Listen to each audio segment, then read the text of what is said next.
Olá, seja bem-vindo, seja bem-vinda no nosso momento devocional da Congregação Evangélica Luterana Cristo Redentor de Copacabana. Que o Deus Pai, Filho e Espírito Santo nos abençoe no meditar da Sua Palavra no dia de hoje. O nosso tema de hoje é Vivendo a Nossa Vocação Cristã.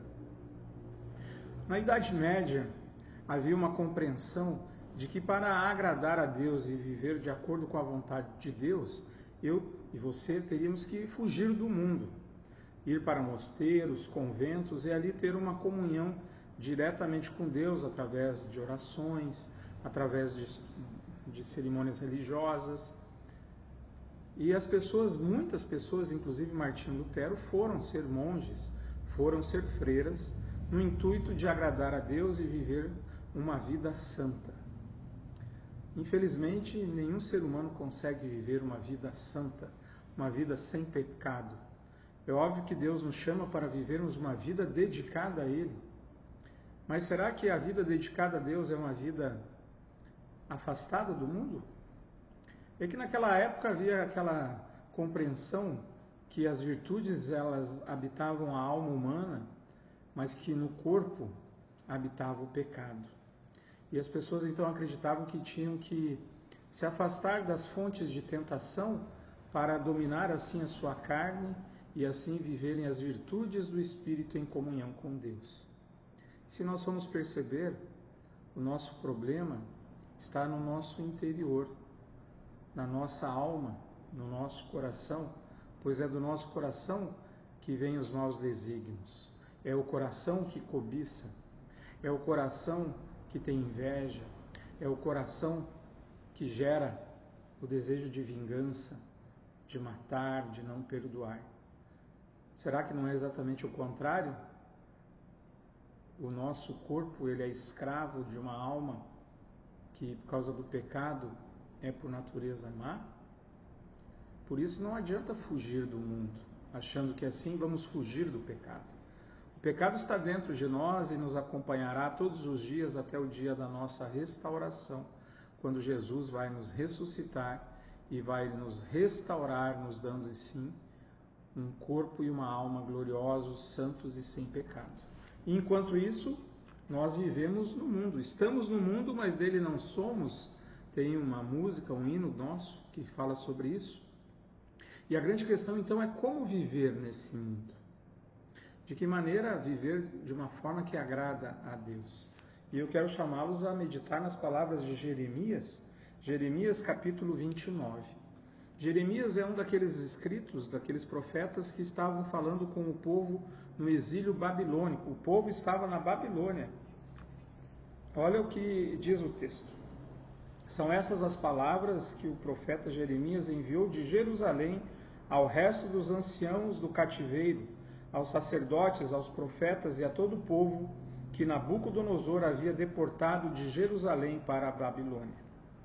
Isso aconteceu depois que saíram de Jerusalém o rei Jeconias, a rainha-mãe, os oficiais, as autoridades de Judá e Jerusalém, e assim vai. E ele diz, a partir do versículo 4 do capítulo 29, assim diz o Senhor dos Exércitos, o Deus de Israel, a todos os exilados que eu deportei de Jerusalém para a Babilônia. Olha que interessante. Deus é quem deportou. Nabucodonosor foi instrumento. Qual a razão? A desobediência do povo de Israel. A ira, o juízo de Deus, exatamente deixa que Nabucodonosor invada Jerusalém, destrua a cidade e leve os escravos para o exílio babilônico, que durou mais de 70 anos. Então esse Senhor diz, a partir de Jeremias capítulo 29, versículo 5, construam casas e morem nelas, plantem pomares e comam o seu fruto, casem e tenham filhos e filhas, escolham esposas para os filhos de vocês e deem as suas filhas em casamento para que tenham filhos e filhas.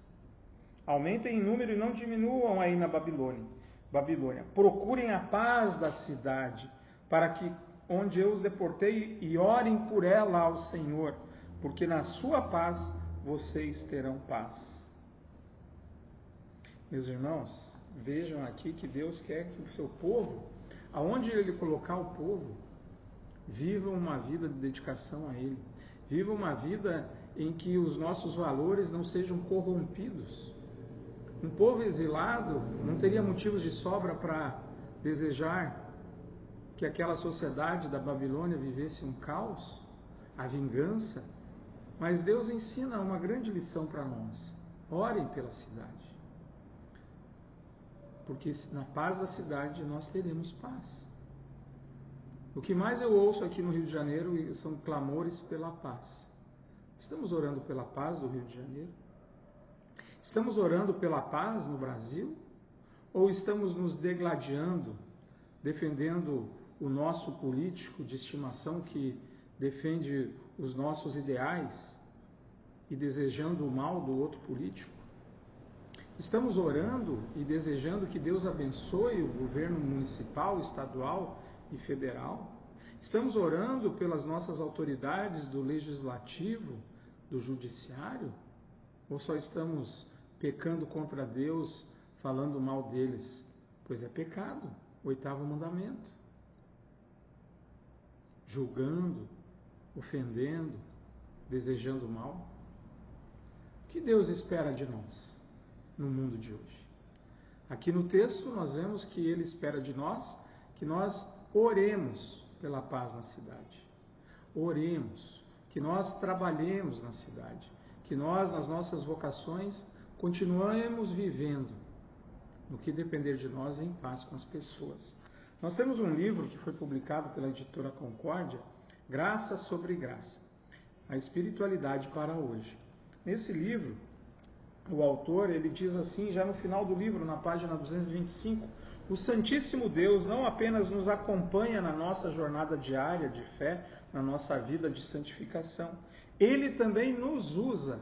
Olha que bênção e que privilégio, sermos usados por Deus. Eu, Valdemar, pobre e miserável pecador, sou instrumento de Deus para trazer paz, amor e salvação a esse mundo. Você também, além de ter sido salvo, é chamado a servir como parte do povo de Deus. E Ele nos usa então para fazer a sua obra santa nesse mundo. E Ele nos faz trabalhar com Ele em suas 3 ordens sagradas. 3 ordens sagradas. A primeira, família. E aqui ele diz família é quando eu incluo o meu local de trabalho. Ou seja, é para nós vivermos, orarmos, trabalharmos pela paz, pela salvação, pelo progresso, pelo desenvolvimento da minha família, do meu lar e do meu local de trabalho. Trabalhando para o Senhor, servindo ao Senhor através do meu lar e através do meu trabalho. Além disso, ele também faz a gente trabalhar através do governo, que inclui todos os nossos aspectos da nossa vida civil, como eleitores, como cidadãos, nos envolvendo, orando, fazendo críticas construtivas, cobrando, fazendo de fato uso da nossa cidadania, fazendo a nossa parte, atuando com amor, com educação, com respeito. Eu entendo, a gente vive tempos difíceis, a gente muitas vezes se sente explorado pelo Estado, com a cobrança de impostos altos, com coisas que vão contra a nossa fé, que querem às vezes enfiar, desculpe o termo, goela abaixo da gente. Eu entendo da nossa rebeldia, a nossa revolta. Mas quais são os instrumentos que nós temos? Os instrumentos que Deus coloca para nós. A oração, a crítica construtiva, o amor, o respeito, honrar pai e mãe. O 4º mandamento também é ligado às autoridades. Por mais que falhem, eles são merecedores de honra. Não pelas suas decisões, mas porque foi Deus que instituiu a autoridade. Mesmo Nabucodonosor tinha que ser honrado pelos judeus que estavam sob o seu domínio, sobre a escravidão. E Deus, no tempo adequado, os libertou de Nabucodonosor. Por isso, a oração, colocar nas mãos de Deus, pedir para que Deus faça o melhor, que Deus julgue corretamente e que Ele também puna aqueles que estão fazendo maldade, fazendo o povo sofrer. Mas nós somos chamados a atuar. É por isso que nós enxergamos uma diferença muito grande. A igreja, como instituição, ela não se envolve em política. Ela não tem partido político. Agora, o cristão, ele pode, deve se envolver nas questões públicas, seja com cargos públicos, seja participando em conselhos, comissões, associações de bairro, enfim, participando ativamente, testemunhando, levando a sua sabedoria, a sabedoria que vem de Deus também ali. E o terceiro é na igreja. Como povo de Deus, nós também servimos a Deus. Aqui nessas 3 ordens sagradas que ele mesmo instituiu em sua palavra, nós somos chamados para agir e fazer a obra de Deus. A palavra de Deus, a oração e a nossa fé em Cristo santificam o nosso lar, o nosso trabalho, o nosso país, a nossa cidade. Foi isso que ele ensina em Jeremias. Veja que Jesus em momento nenhum quis ser um revolucionário político, ele tinha clareza da sua visão, mas ele fez críticas severas ao sistema religioso da sua época. Ele nos ensinou a dar a César o que é de César. Ele tirou um peixe do mar e ali tinha uma moeda e pagou o seu imposto. Ensinou que a gente está no mundo e que a gente merece viver como cidadãos, viver em paz e clamar por essa paz. A paz que Cristo nos dá nos motiva também a ser instrumento de paz e de amor. Que Deus nos ajude nessa tarefa. Vamos orar? Querido e bom Deus, ajuda-nos a vivermos a nossa santa vocação, tanto em nosso lar, no nosso trabalho, no Estado e também na igreja. Queremos te servir com alegria e fidelidade. Dá-nos a tua sabedoria para que possamos suportar as tentações e não pecar, mas agir em favor da paz na nossa cidade, no nosso estado e no nosso país.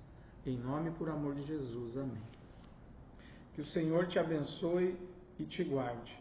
Que o Senhor faça resplandecer o seu rosto sobre ti e tenha misericórdia de ti. Que o Senhor sobre ti levante o seu rosto e te dê a paz. Amém. Que Deus abençoe ricamente você, a sua família, e também convidamos você a estar conosco nos cultos, tanto às quartas-feiras, 19h30, quanto também aos domingos, 10h30, aqui em Copacabana. Que Deus abençoe ricamente a sua vida e até o nosso próximo encontro. Tchau, tchau.